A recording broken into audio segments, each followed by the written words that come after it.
Welcome to Park City, Utah. We're in the Wasatch Mountains, the greatest snow on earth, they call it here. It's a beautiful location just outside the capital of the state, Salt Lake City. And of course, 2002, the big Olympic Games venue. It's round 2 of the 2man FIBT 2man Bobsleigh World Cup. We're getting into the second and deciding heat where the fastest 20 of our 28 original starters get underway. And we have got a really topsy-turvy race on our hands. Let's take a look at the action from the first heat. I'm Martin Haven. Sitting alongside me is John Morgan. John, some real things to ponder here. Yeah, Holcomb and Thomas Savage started about 7th. Not a great position, but, you know, right there within a couple hundredths of the out of second place. He's got a little bit of a reach for first, but he could definitely do it. I mean, Park City native. Little memorial sticker on there from my dad who passed away earlier in the week, but I appreciate the tributes. From Steve Holcomb and team, John Jackson. Here's a big surprise. Wow, he started way in the back of the pack, 23. The sun went down, the track got fast, good start time, great speeds. I think the British coaches were even shocked. A British sled in 3rd place out of the first run. How do you think they liked it? Yeah, John Baines making his first World Cup start on the back of that sled. Lyndon Rush and Lascelles Brown, second place after the first heat. Rush, good driver, got a good start. He went early. Second place at the end of the first heat with that magical Lascelles Brown on the brakes. But again, you can see the sun on the track here. The late sleds had no sun. Hurls himself in, and our race leader is the start monster from Latvia, Oskars Melbardis. Melbardis and Drieskins, unbelievable. They tied the start record. Not good drive down the track, but you don't need a good drive down the track when you can start the sled like these two animals. And they're the leaders on a short 1,200-meter track. This is exactly the type of facility they want to compete on. Well, there is your lead group. Look at that, 1300ths of a second covering the top half dozen, just 2/10 all the way down to Corey Butner and Chuck Berkeley in 10th position. But right at the bottom of the pile, USA 3, Nick Cunningham.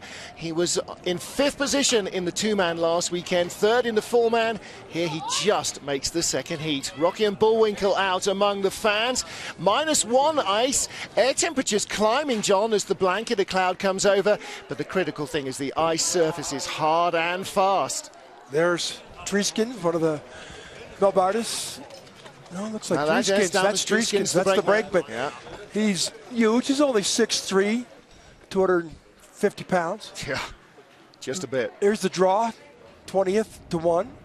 Nick Cunningham, uncharacteristically, is in 5th place, or in the 20th place. Last week he finished in 4th, right? Yeah, he was 700ths away from a medal in the 2man in Lake Placid, but this is a very different track. But it was just a bit of a horror story at the start, and a few more familiar faces coming out around, old athletes coming back to the track, and some fans coming up from Park City this Friday lunchtime.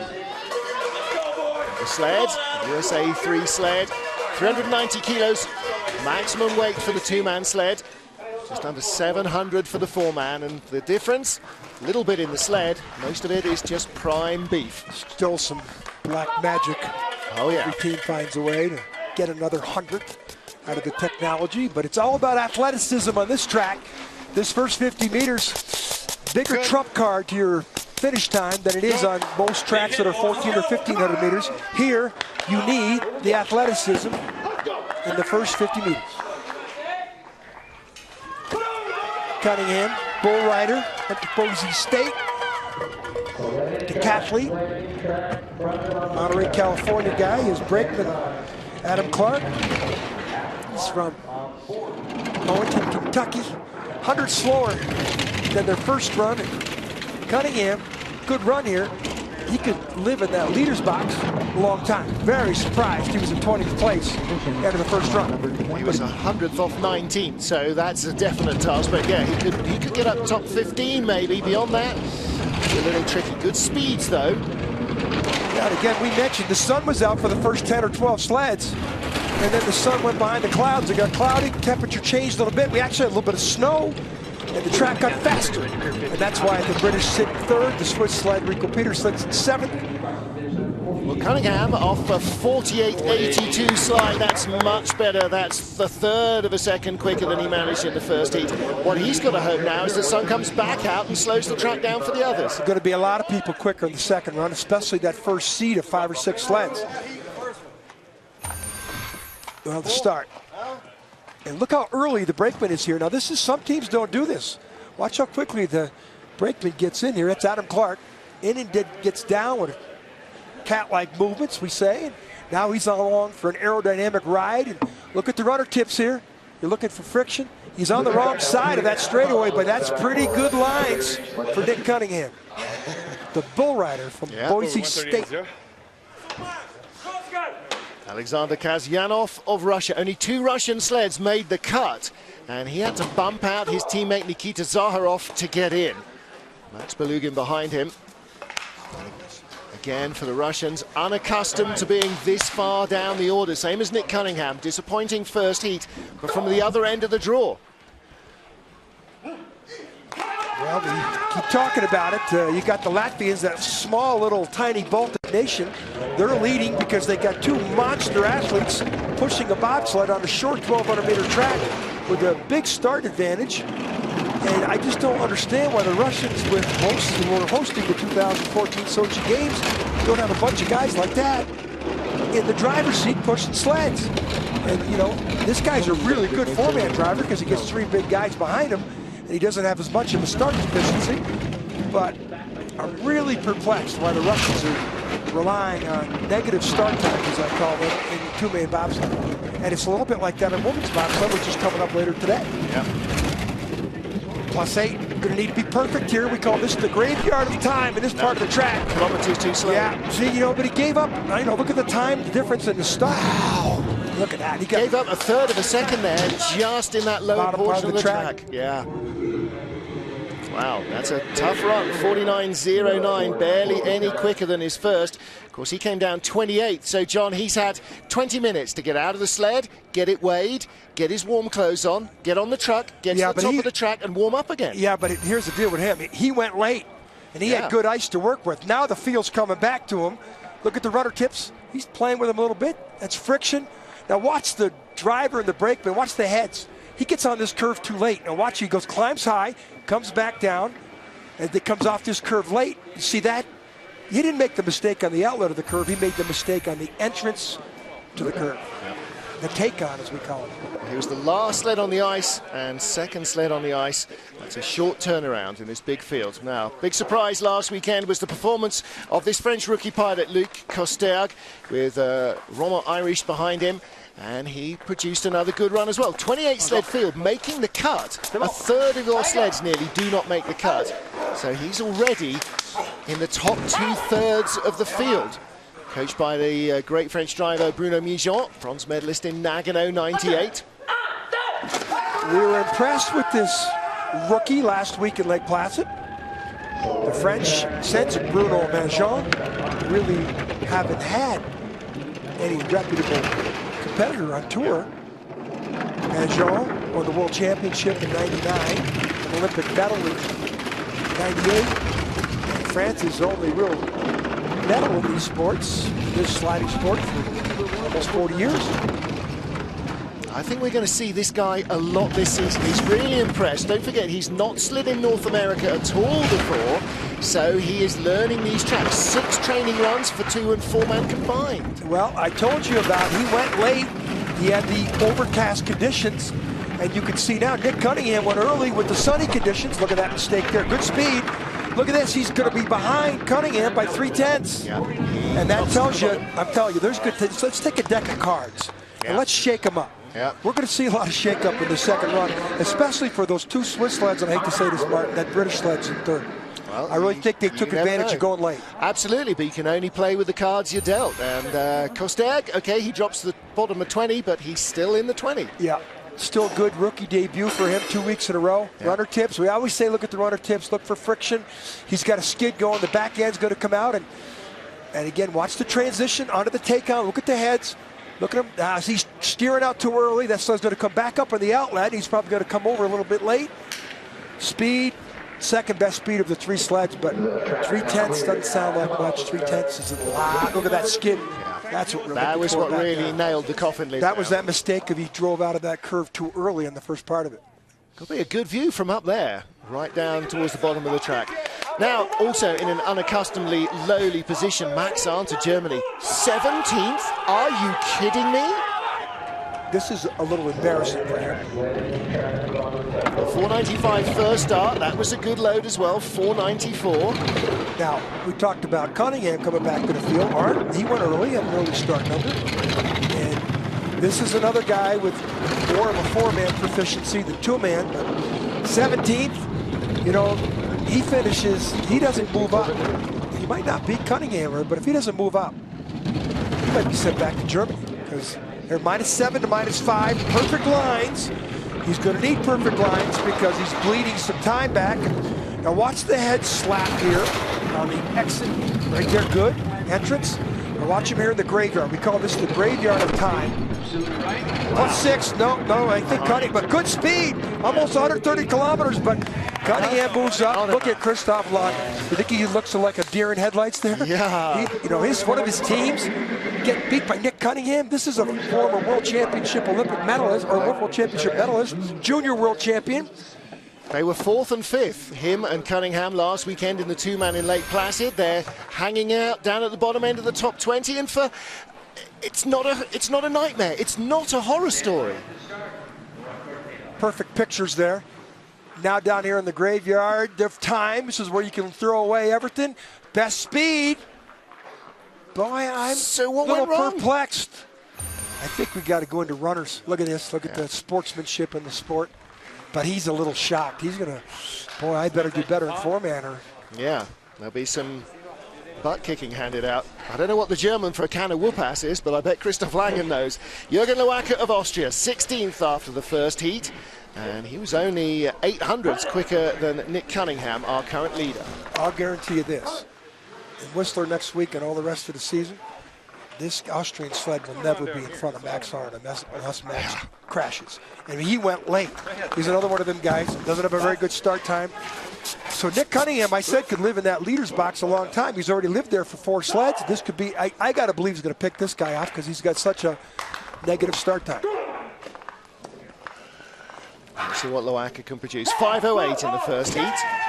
Cunningham started 4.94 and 4.93, so that's a 2/10 total advantage. Let's have a look. 5:08 again. He's giving away that time. He'll have good lines. He's a good driver. But such a negative start time on a short 1,250-meter track. He just runs out of the track. You won't see many driving mistakes. I hope I don't jinx it. That's my job. Look at these lines. Perfect. Watch the transition on and off the curves. Watch the helmets. How smooth the driver had the brakeman's helmets are. They aren't rattling around. Why? Because he's got perfect lines. Full fastest start. As he's as straight as anybody. 129 speed, but start time nemesis gone. Wow. Cunningham. 49.30 slide. That's not great. That's 2/10 slower than his first heat. And 18th off. Well, he had good ice. Nah, those guys all went from 12 on. The track got faster. So he was, there it is. It's coming back to the field. You know, what Cunningham go, 4th? Yeah, 5th off. Yeah, so anybody in the top 9 or 10. Didn't that? Look at, I mean, these are great lines. Look at the transition off on and off the curves. Perfect. Look at, I mean, is there any friction here in these runners? I mean, this is how to do it. I mean, that's how to drive. Look at this. I mean, he's just got as good of drive lines as anybody. His nemesis, the first 50 meters, which if you can't start the sled on a track like this, no chance.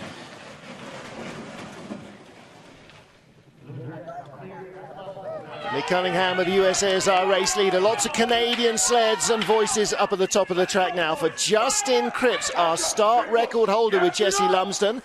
It still remains theirs now, tied with our current race leader, 4.77. Justin with Jean-Nicolas Carrière behind him. And there is your race leader, Nick Cunningham, whose brakeman, the tall Adam Clark.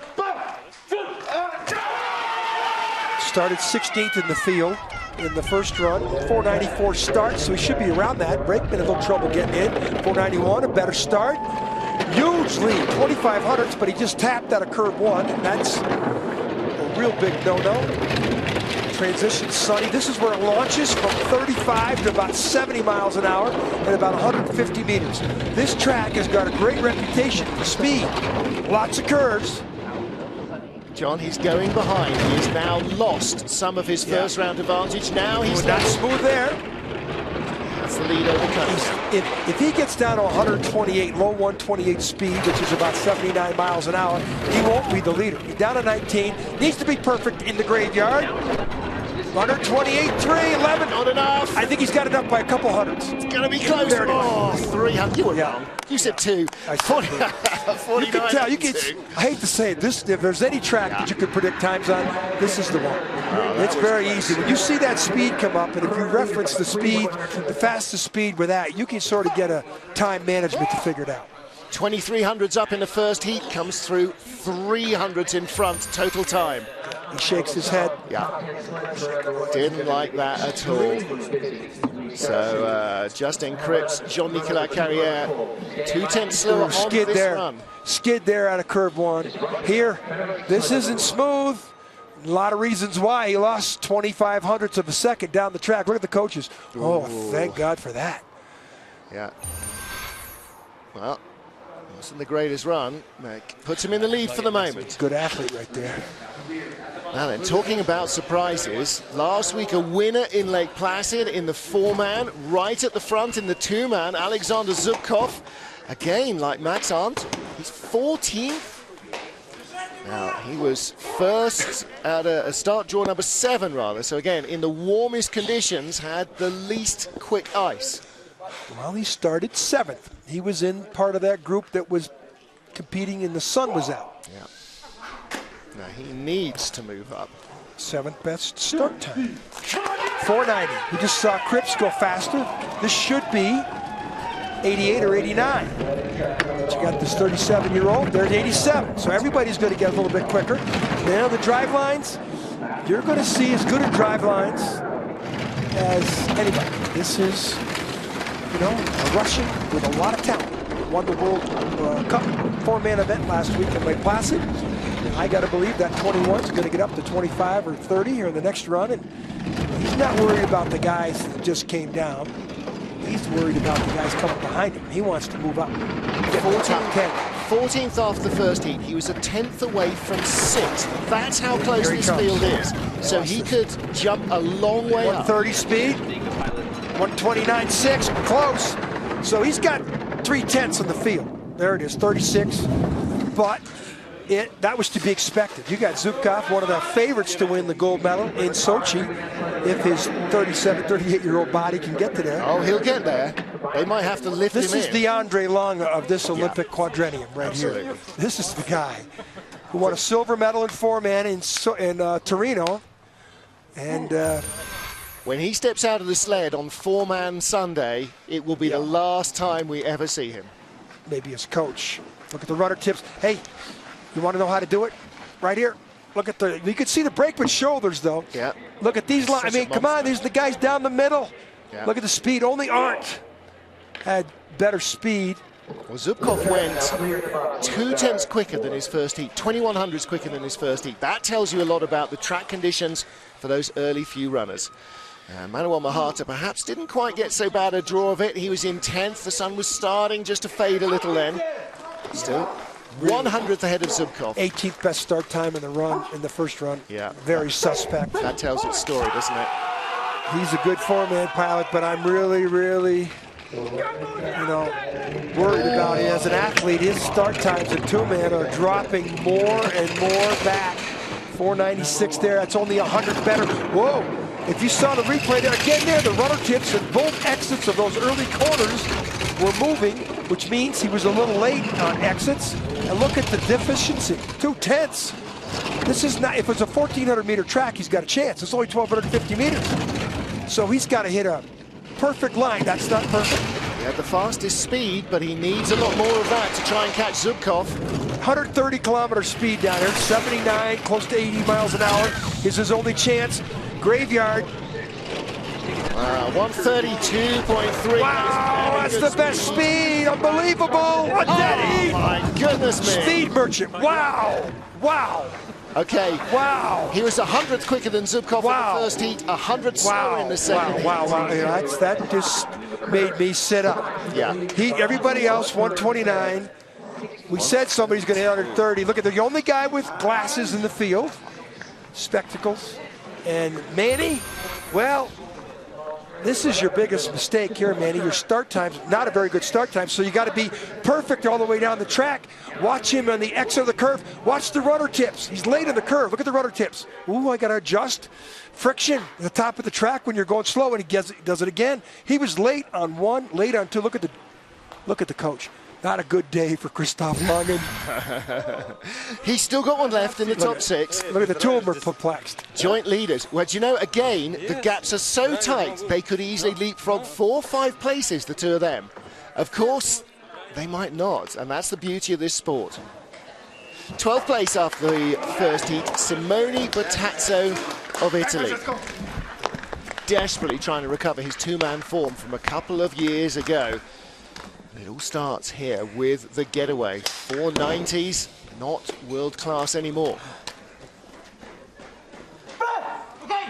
His father competed for Italy, 84 games from the Cortina area. And Simone, bronze medal in the World Championships in St. Moritz, 2007. Won a couple World Cup events, medals in his home track in Cesana. Then started off the season last year with that hamstring injury, never recovered. But he's got the eyes, the hands, he's got the good equipment, builds his own equipment. He's one of them guys that gets to the stage of his career, just builds his own equipment. Top speed, 133.0. Yeah, he's +5. He could be cracking into that 130-kilometer barrier down there, plus 80 miles an hour. Down to the graveyard section of the track. Here he comes, +4. Three-way tie. Graveyard, speed. Now 130, +2. Right to the 100th either way. I don't think he's got it. Oh, he breaks the ties. Okay, they just gone. Look at both can't stop her on the light. Yeah. Coach, the Austrian coach. The length of, they just came down a mile and a half. Yeah. And that's about the length of your knuckle. Yeah. Come on. That's this track. We aren't done with ties. You know, there's going to be, there was a tie previous to this and 100th second separating the previous two sleds. Look at this. I mean, these are great lines. Look at that. Cripps with great speed. Bottazzo, Mahara. Look at you can't see the brakeman there. Look at the transition. Ooh, a little rough there in 13. 14 climbs. Good, steady line. And this, that's how to do it in the graveyard. Straight through it. Antonio Tartaglia on the left. Gold medalist. The power and conditioning coach, yeah. He's the gold medalist with Gunther Huber's sled at the 1998 games. He tied Pierre Luders to the hunt of the second. Both Italians and Canadians walked away with the gold medal. Now, next up, fringes of the top 10 for Ivo de Bruin. The Netherlands 2 sled. Broer van der Zijde. So they've had a change of brakeman since the first heat. Simone Bottazzo is our leader. And this young Dutch sled, we like these guys. Yeah. Ivo de Bruin making his first World Cup appearance on this track. No, I beg your pardon. It was Broer in the back of the sled in the first heat. I thought they'd had a late substitution in brakeman, but it's his first World Cup start. They make a top 10. 489 to 488. Ooh, stuff. This guy's impressive. The Dutch, that small little country that doesn't really have a lot of hills, don't have a bob track, but they're not far from Wittenberg's really their home track. Yeah, in the Dutch Alps, as they call it. The Dutch Alps. Yeah. And you know, that other sport with blades, speeds get in, they got a little bit more of a Winter Olympic proficiency in. They're not bad in figure skating, but look at these times. Oh, that mistake, late, 11 in the Wasatch. But this is to stay ahead of Mahata and Zubkov. Not good at second World Cup race. Yeah, I don't think he's going to do it. He's going to have 129, 100 gross speed. He's going to fall back 4 or 5 spots here because of this. Watch. 5th best time in a run, 4th back. Look at the coaches. Well, again, well, Nicky Minicello shakes her head. Still going to be a top 15 result. But you know, we talk about this Dutch program. They've got a lot of what it takes. 5th and 6th fastest starts in the field are the 2 Dutch sleds. Look at the rudder tips here. He's a little late. Look, he's in a skid. And now he decides, do I drive away? Look at the rudder tips. He's trying to drive away from that wall. That's the mistake. Just go over and tap the wall. Keep the rudder straight. Let it go. Might have been a little panic at 80 miles an hour into that Wasatch curve. It's only his 7th trip in his lifetime down this track. It's Simone Bertazzo of Italy who leads by 100th of a second from Manuel Mahata and Alexander Zubkov. We've still got 10 more sleds to come and lots more excitement in store.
We are in Park City, Utah, at the Utah Olympic Park. Part of the legacy of the 2002 Winter Games is the thriving Olympic Park here just outside of Park City. There is our race leader on the left, Simone Bertazzo. On the right, the Italians pilot, brakeman even, Francesco Costa. I'll get it there in the end. 10 of our 20 sleds have gone down. And we've got lots more surprises in. So this is a very tight field. We have a tie for 9th. Between USA and Canada. First off, Chris Spring with Adam Rozenki. Chris Spring, 494 start, 495 in the first run. Another guy, you have to go faster in the second run to start first because the track's cooler ice, it's faster. Rattling here in this Eurotech sled. 100% in the bank. Not very much, but this track. 500s, it's a lot of time. 200s down now. Looks to the 4 speed. Look at the exit here in the graveyard. 130 speed. He could eat into that +4. Could be close, right to the 100. 3. 48, so Simone Bertazzo and the Canadians. Well, Bertazzo has the lead. We still have another 9th place sled to go. But 300's back at the finish line.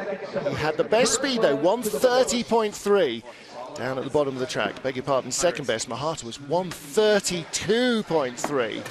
Up at the top of this track, you got to be so clean. Now watch him come out and go to the left side of our screen. He almost tapped there. But even though he didn't tap, that's still a lot of friction to come across the ice like that. A little late into curve 1, and then here's where the stuff just drops out. You go from 35 miles an hour to 70 miles an hour in 100 meters. That's the reputation and the signature part of that track is the speed. With the beard, Chris Spring, his teammate Adam Rozenki. And they were tied in the first heat to the 100th of a second, 2/10 off the leaders. This is Corey Butner and Chuck Berkeley. USA #2 sled was on the two-man podium last weekend with Steve Holcomb in Lake Placid, the season opener. There's your leaders. Couple California boys from the United States. Corey from Utica, California. And snow. It is starting to snow again.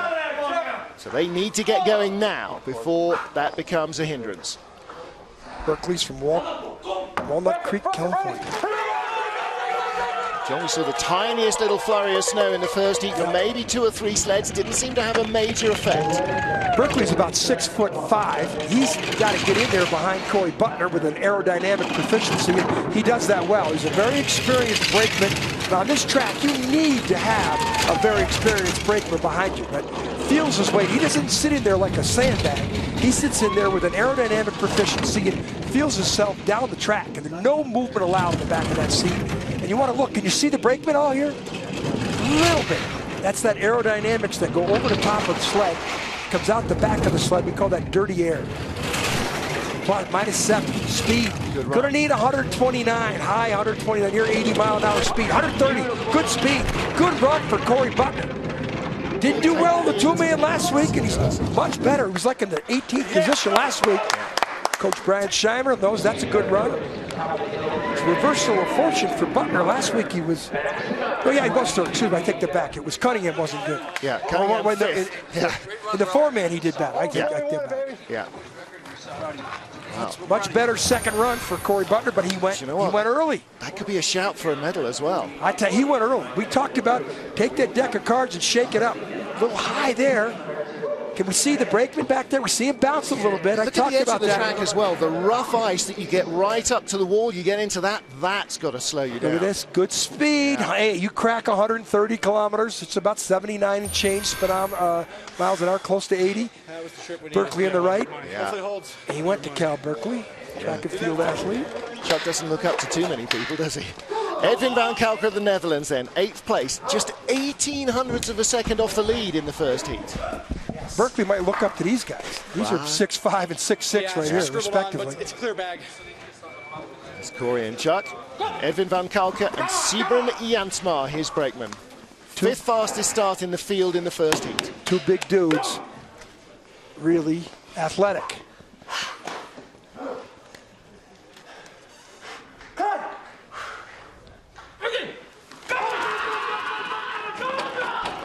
Jansma is just a whisker under 6'6", but he curls into this sled like an armadillo, almost tucks his head between his butt cheeks. You sometimes see his shoulders in the aerodynamic profile coming down the track, but looks like they got that. Ooh, yeah, left side, that entrance into Sonny's going to cost him. I tell you what, that's going to hurt. That's got to hurt. He's only 400s up. They're doing 70 miles an hour plus at that stage. You hit the wall at glancing blow. 132 flat. That's not a good speed. Look at that. He's already down to +3. The top 12 sleds were separated by 0.2 of a second after the first run. And we're going to see a big shuffle of the cards here coming up. He's bringing it back. 12. He needs 130.6 or so speed. Doesn't have the speed.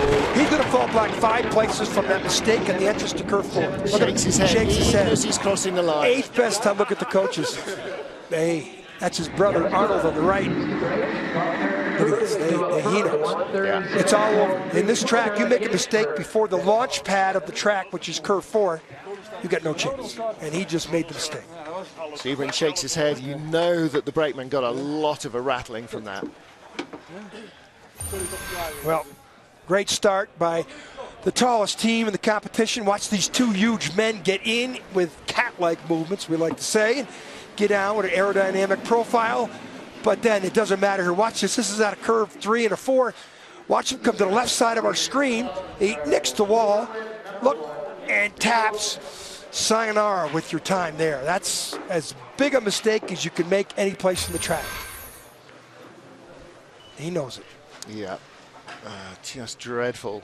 When you make a mistake that early, he just follows you all the way down. Next up, Rico Pater, 7th. 1700ths off the lead, 100th in front of Van Kalker, and only 300ths ahead of our current leader, USA 2's Corey Butner. Tiny, tiny margins, John, insanely close. And he went late. He went 14. right about when the sun went away. The clouds came in. 18th best start time, 4:97 in the first run, 4:97 in the second run. I talked about the good teams will get better. And with that type of start, he needs to be perfect on the way down. He was pretty good in the first heat. Well, he was 300s ahead of Corey Butner, starts 500 slower. Immediately as he sits down, he's got to catch up. Well, Corey Butner went down when the sun was out. And this switch slide went down when the clouds were out. Temperature, that little 1 or 2 degrees temperature, dealing with hundreds of seconds on a track. That's why things are so close here. So Mother Nature's decided to get involved here in this race. Good speed, but he's going to drop 3 or 4 places. Ducks his head. The Americans move up another one as expected, and Eric Allard, the Swiss coach, French athlete. He was happy with their first run, not so much with the second. I think he knew what was going to happen, the destiny there. Well, they were so close, John. This group of 12 sleds, just ridiculously close. And now, of course, it's all coming home to roost. Nick Cunningham, Corey Butner, rather, is our race leader. Yeah, just not bad driving lines. But again, he went down when the clouds were out, and he's got a suspect start time, and that's why he ranked with a not a very good run in the second heat, and the Corey Butner on the left. Charles Berkeley. Hating being in the spotlight again. Nothing wrong with living in that leader's box. Oh, hell, yeah. If they can stay there for another 3 sleds, they'll be leaping up and down with a medal round their neck. Well, lots of fans coming out to the Utah Olympic Park and enjoying the action. And this is one of the great things about a bobsleigh track, being able to almost touch the sleds. Now then, Francesco Friedrich, Germany, 6th position. He's the only German left in the race. Gino Girardi in the back, another huge human being, about 6'4", 235 pounds. Oh, forget it. That tap there out of curve 1, that's going to really, really cost him. We've had at least 1 German sled on a 2-man podium in the last 12 World Cup events. The last time there wasn't was January 2011 at Eagles. Bert Hefty beat Alexander Zubkov and Simone Batazza. No German sleds. We're going that way again. 13 to 12. Given that Any more mistakes? Look at the heads, the transition on and off the curves. Just watch the heads be smooth. Watch it right here. This is the pivotal part of this run. Down to 6. Oh, coming back to the field. Speed. Oh, he's got the speed. He's down by 100. Not enough. I got to believe the Americans. 3 or 4. 7, yeah. Americans up 1 more. But again, Friedrich, he went down. He went down when the sun was out. His nemesis on this run was out on the exit of curve 1. He made as major a mistake as you could make, much like the Dutch made in the entrance to curve 4 in the previous sled. It's a very easy track to get down. Yeah. It's very difficult to get down fast. Here it is. Watch him try and get out of the corner early. At there, when you're trying to accelerate speed, that's a mortal sin as a driver that you can, that's it. Here's, he drifts to the left side of the screen here. A little bit of skid in the back. Got to steer away from that wall. Look at that. He's in a skid. Yeah. You can see the sled sideways. Doesn't have the 5th best speed. Well, what a German disappointment here. Yeah, first time in 13 races. Looking like there's no German in the medals. This German results will all be in the print media tomorrow. Yeah. Well, there's Steve Holcomb awaiting his turn. Not in the top 3 yet. Martin Gallagher of Switzerland, 5th after the first heat. 1200ths off the lead. 1200s covering our top 5. 1300s our top 6. He had the 16th best start time. He went 17th, so he went when the clouds were out. Okay. This is another one of them guys that I said the cards are going to get shuffled up. Well, Holcomb has got to believe he can drive faster than that Swiss sled. I don't think Steve Holcomb's worried about this Swiss sled here. He might worry a little about the snow.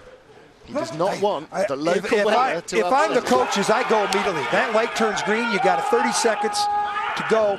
I go quicker. Yeah, Holcomb will, no question. 496, 496, 2 identical starts for the Swiss.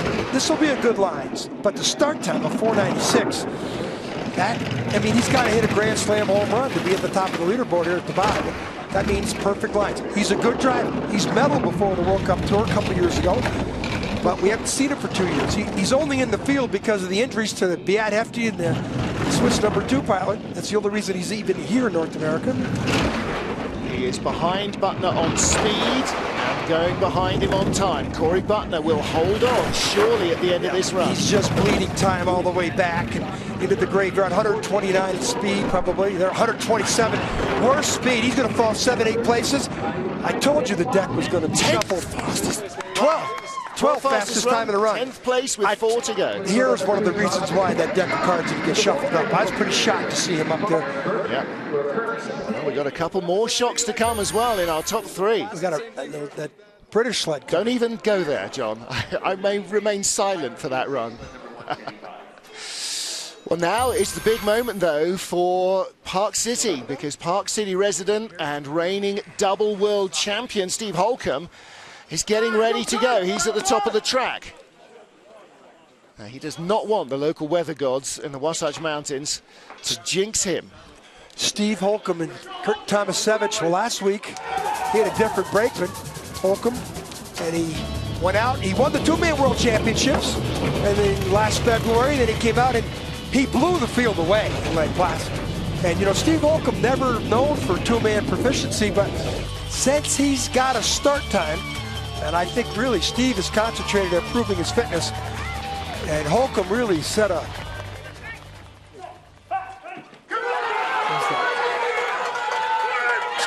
football player, Kurt Tomasevich, on the brakes here.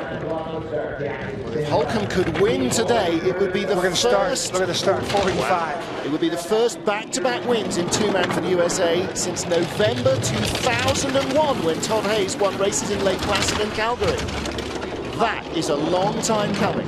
2/10 up. This is a good run from Holcomb. Holcomb was great in the 4-man. The 2-man was one of those warm-up things for him. Now that he's seen the podium, 2-man, a little mistake there. I think he smells that he can be very competitive in both disciplines. 14, he's lost a lot of that 20 hundredths he was ahead. Yes, he has. 134, good speed. It's going to be close though. Should get to double digits. No, whoa. My word. Whoa, he had the second best time. He was beat by Corey Butner there in the bottom part of the track. I don't think, he's in first.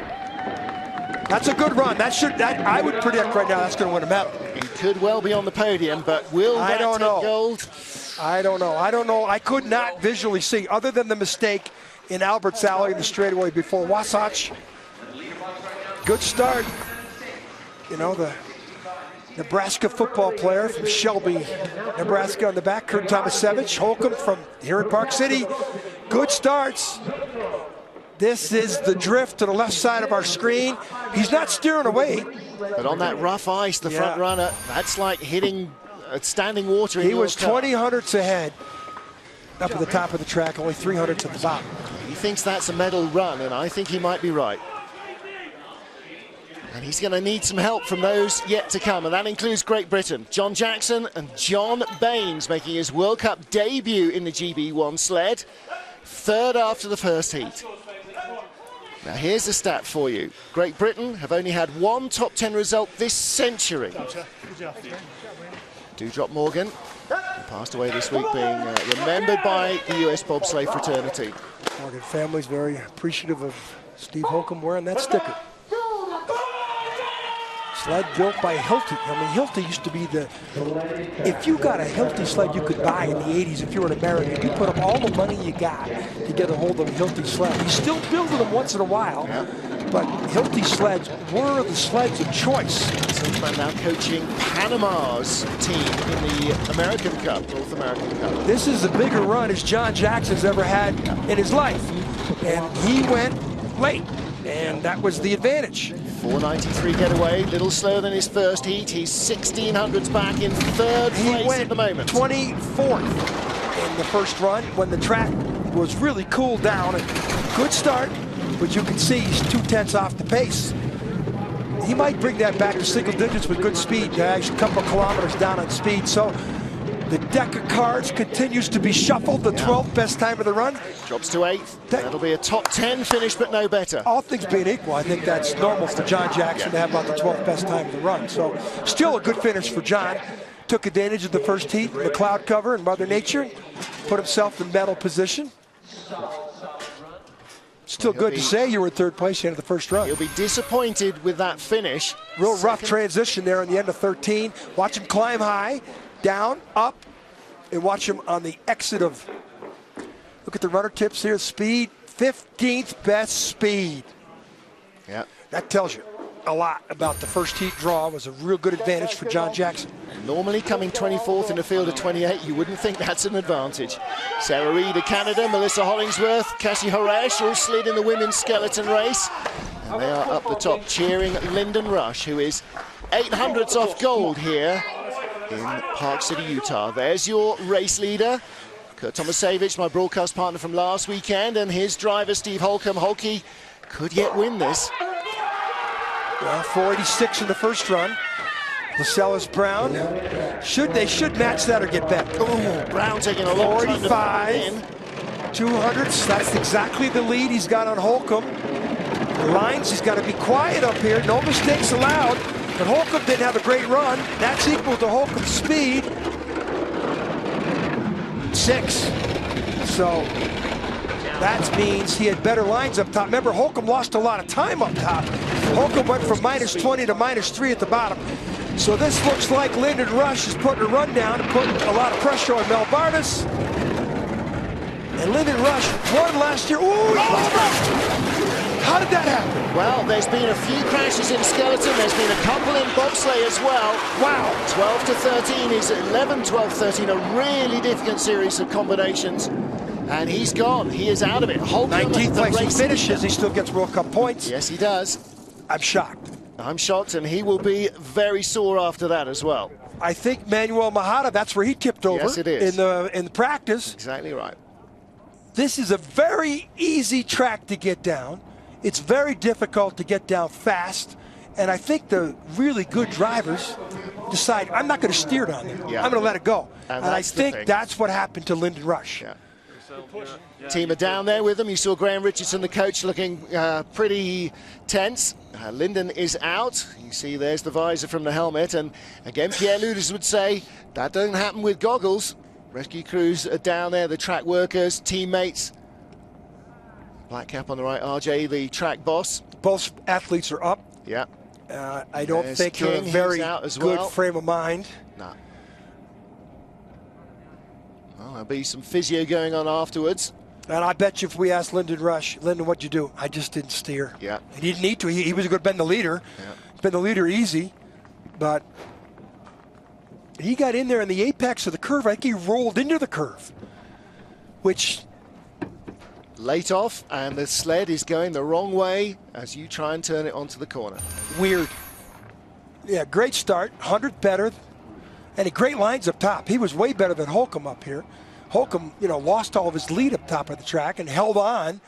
Here, he looks, he got on a little early. Just so late off the corner. He got the previous corner, or he tried to get on too early. Well, he was late, and the corner then became the vertical wall, and that's where you roll over.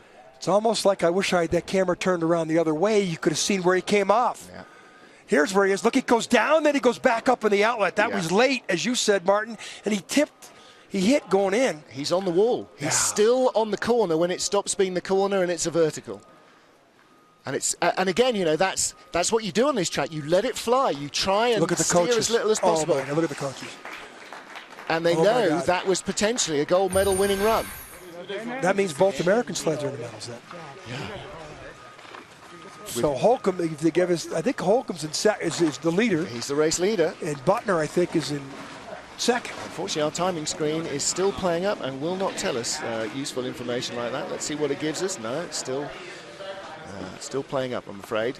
Both athletes are okay. Yeah. I'm sure they're going to go right to, it's like in NASCAR. They take him right to the medical team and they take an evaluation. Here's our standings. Yeah, Holcomb and Butner. Wow. Friedrich and, the Germans at least are going to get fourth. Worst case scenario. But let me tell you, there's our leaders. Kurt Tomasevich on the left from Shelby, Nebraska. Steve Holcomb from right here in Park City on the right. We saw last week Mel Bardis with a huge lead in four-man, right? Well, there's a track hold for a moment. We have one sled left to go in the final heat. But Martin, is that you getting in the back of a bobsled yesterday? For dedication and research, you've got to do these things occasionally. I've never sat in the four-man seat in the back of a four-man. Well, these are sleds where the driver actually has brakes. So you can come out here and do this in Park City. Oh, yeah. But, Martin, why don't you tell us about what happened to you on this run? Well, listen, you start off... Look at his head. You never don't have a very good aerodynamic profile. I'm a passenger. Here's the end of it, Martin. And, you didn't look really physical fit.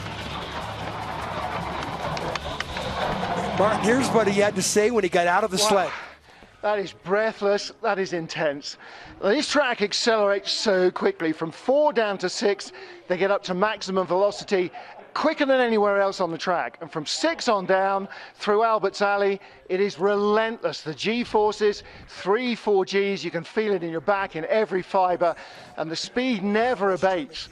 Right down at the bottom of the track, the last few corners out of 12, again, you're doing 75, 80 miles an hour, but you're in a ringer. It is just the most intense ride you're ever going to have at a fairground. And these guys, they're going fast. They're battling for every 100th of a second. I think I'm better off behind the desk with the announcer's microphone around my ears. How's your back, Martin? I got to ask you this live. How's your back? Not great, I have to say. I was in a lot of trouble yesterday. I'm certainly not flexible like these guys. Now listen, here's our leaders, Steve Holcomb, Corey Butner. Well, they're the only guys in the medal hunt, aren't they? Francesco Friedrich, if he gets a medal out of this, it'll be nothing short of a Well, next week we get a chance to go to Whistler. Whistler's a little bit of a challenge for everybody who comes down the track. And John Jackson of Great Britain, who's having such a good season, will not want to repeat any of that next weekend. But they all get out of the sleds and walk away. And but that track in Whistler, it's a little bit of a challenge for everybody. I'm not sure I'll be fit enough to ride that next weekend. Well, there's the leaders. John, a long break, gouges in the track. Melbardis, with a tiny margin, has got to regather his thoughts and somehow find good ice. Well, first of all, he's a very inconsistent driver. He's new. He's like second year driving. And this is a former brakeman. This is the only guy in the field that's the driver's probably better than the brakeman, and the brakeman's probably the second or third best brakeman in the world. I'm telling you, these are two 6'3", 240-pound average guys. And they can run. They tied the start record in the first heat, so they should break the start record here. I know there was a little bit of stumble. 477 again. Say 477 both times, but he's very inconsistent. Doesn't know how to drive with pressure. A lot of times leading races last year, falling to third or fourth. He did that last week in the four-man race in Lake Placid. But if he gets away with some good lines through Albert's Alley, it's going to be pretty hard to throw away that 2100s. Because Holcomb didn't have a great ride. Good speed. Ooh, it's down to 16. Tap. If this gets down to single digits before the graveyard, we got a race. Listen, he was doing 130 Ks. Linden Rupp, 133 at that it's over. stage. He's going to have 128 speed. Holcomb could be gold. There it is. He's going to fall back 3-4 places. Could be a USA German. 1-2, and Friedrich is in the medals as well. For the first time since 2001, the USA have won consecutive two-man World Cup races. Unbelievable. This is still a favorite for me in Sochi. This guy's going to figure it out. I agree. This is an unbelievable animal at the start. That track favors such a great start. That track, I don't know if it's as difficult as this track.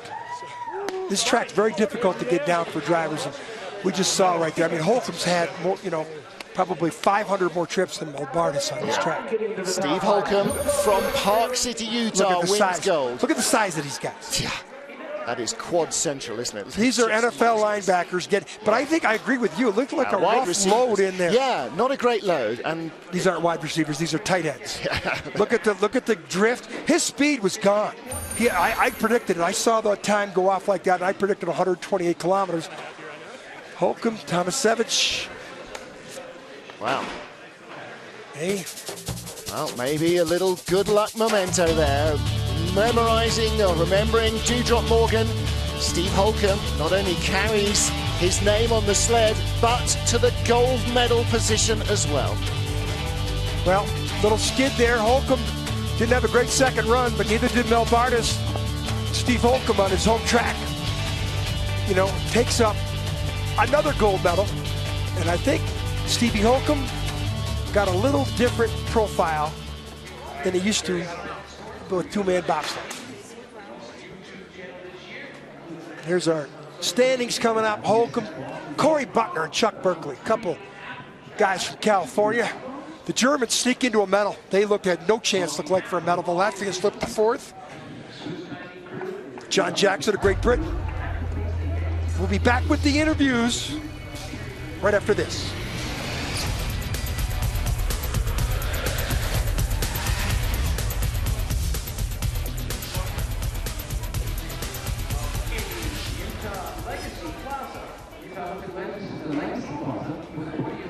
During the 2002 Winter Games.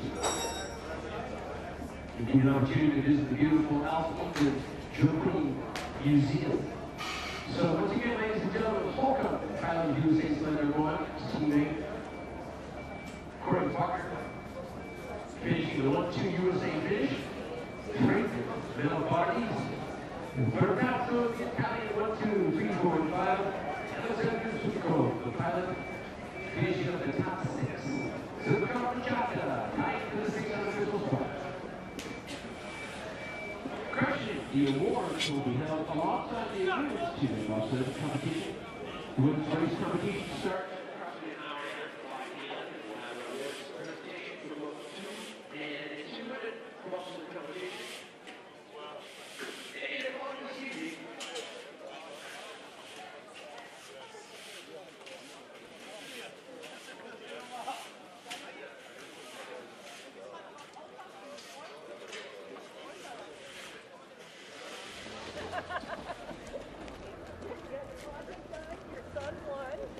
Yeah, wow.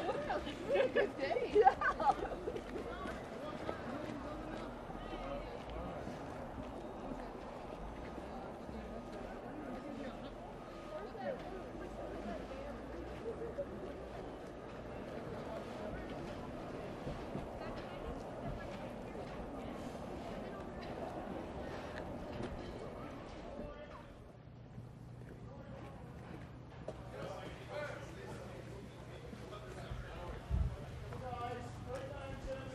Welcome back to Park City, Utah. Exciting bobsled race. United States, Steve Holcomb, top of the leaderboard with Corey Butner in second. Holcomb came out of fourth place to first, but the Canadians had a crash in there. They would have been the leaders. Holcomb, 2 consecutive weeks now, is atop of the leaderboard. Gold medals in the first 2 races of the year. Here, a little mistake there, and got away with it. And pretty impressive start to the season for the defending Olympic gold medalist in 4-man bob, the defending world champion in 2-man bob, Steve Holcomb, on his road to Sochi. Here's the World Cup standings that's expected. Look at this, Americans at the top of the leaderboard, 1, 2. And let's throw it down to my broadcast partner, Martin Haven, with the interviews. Well, if we get a crazier race in the next few weeks, I'll be surprised to see it. Let's start with the flower ceremony. Third place for Team Francesco Friedrich of Germany. Second place for Corey Butner and Chuck Berkeley of the USA. And the hometown story gets better and better. Steve Holcomb takes his second consecutive 2-man win of the season. Well, let's start with our third place driver, Francesco. Did you expect to end up on the podium? I don't think so. It's so a crazy race, and we made many failures, and sometimes you just have to take it. We don't think that we can drive on podium with such a shit run. There you go. Telling it the way it is. Second place, Corey, Chuck. Again, you know, you always hope you're going to get there, but it didn't look like it might be easy. No, I made some mistakes on the first run, and it was really close to the top 10 sleds, and anything could happen on the second run. Luckily, we had a good run. So, awesome start, and again in the podium positions. And Kurt, last week you watched Steve. This week you're with him. Good to be back on the top step of the podium. Yeah, I haven't pushed 2-man in as often in the last couple of years as I did in the first few years of my career, but Holcomb had an amazing run. Linden had an amazing run too until one little mistake, but it feels good to be on top. And Stephen Holcomb, back home in Park City, Utah. Since 2001, no American two-man driver has taken 2 consecutive World Cup wins.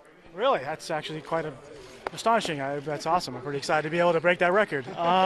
It's great to be home. You know, the Under Armour sled is really flying, and I can't really praise it enough for going so fast. Great. Kurt had 2 awesome pushes today. When you start out like that, it's hard to break a lead, but you know, it's unfortunate about Lyndon. He was going to beat us on the way, and just a small mistake. But I know I'm glad we came out on top. You know, 1-2 is pretty good. Well, that's the way it goes. You've got to take it the way it rolls. Steve Holcomb wins his 2nd consecutive two-man race of the season. The first time in 11 years an American has done it.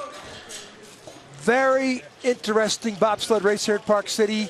Real strange first heat. The sun came out, clouds came in. The teams with the 24th best start were in 3rd place. So it was a strange deal. Thanks to Steve Holcomb for a memorial to my father. But what a race. And then the 2nd heat, we saw the guy who probably was going to win, Lyndon Rush, crash in the 13th curve. And that advanced 3 or 4 sleds up. Steve Holcomb comes from 4th to 1st.